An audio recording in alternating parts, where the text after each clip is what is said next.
周日佛說時光第34集，願你在失衡中仍能找回中心。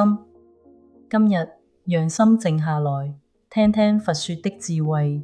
心若不偏，念自安穩；行若不倚，道自清明。生活唔一定時時平穩，有時忙碌，有時焦慮，有時迷失。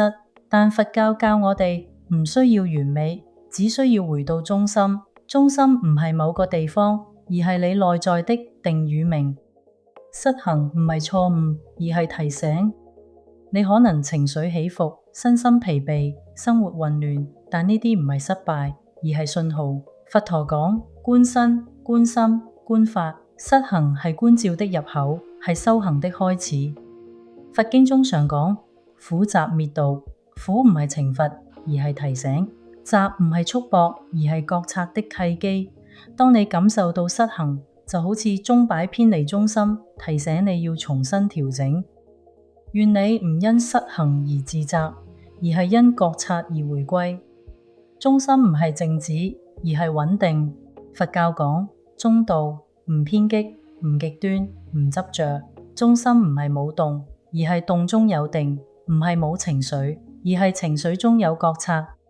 金剛經講應無所住而生其心，中心唔係死守某個狀態，而係喺流動中保持清明。你越能喺波動中找回中心，就越接近智慧。願你唔被外境牽動，唔被情緒淹沒，只被本心引導。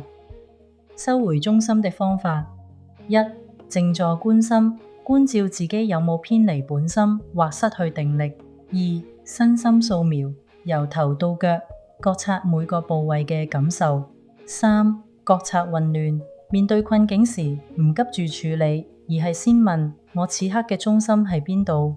四、中道練習，提醒自己唔走極端，唔執着，保持平衡。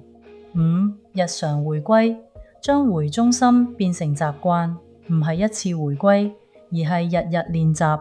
每一次失衡中找回中心，都係一次修行；每一次混亂中保持定力，都係一次覺醒。